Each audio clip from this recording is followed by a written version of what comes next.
Mercredi, journée mondiale de la population, le thème de cette année, l'accès aux services de santé procréatif, ainsi donc la prise en compte de la mère et de l'enfant dans les politiques sanitaires sont au cœur des préoccupations. Fatou Kinedem et Alioune Diagne. Indicateur en matière de santé, le Sénégal à la traîne. Les résultats des mortalités maternelles, néonatales et infantiles sont encore catastrophiques, même si des efforts ont été consentis. L'accès aux services de santé, notamment dans les zones rurales, un problème majeur. Ces infrastructures, aujourd'hui, par rapport à la carte sanitaire, dans les grandes villes comme Dakar, Thiès, quand même un certain nombre d'infrastructures qui existent.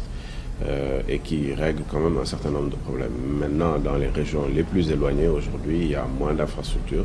C'est pour ça que l'objectif réel, c'est d'arriver à ce qu'il y ait beaucoup plus d'infrastructures.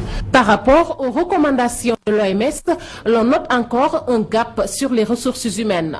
Quand on doit recruter un personnel de santé ou un personnel qui est à l'hôtel de ville, vous ajoutez 100 à 200 000 francs de plus. Donc, par rapport au budget, c'est très difficile, c'est lourd, et le problème n'est pas réellement la formation, parce que la formation est continue. Certains pays africains sont interpellés pour une bonne couverture sanitaire, d'où le respect de la recommandation d'Abuja.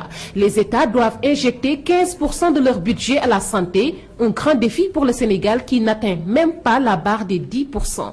L'objectif du président Macky Sall et de toute son équipe, vous avez vu le ministre de la Santé, Mme Eva Marie Kolsek, professeur Eva Marie Kolsek, on a parlé, nous avons un objectif d'atteinte de ces 15%-là. Toutefois, l'espoir est permis avec la volonté du gouvernement actuel à rendre accessibles certains soins de santé. Il est même prévu une meilleure politique sanitaire, objectif à terme, l'accès universel aux soins de santé.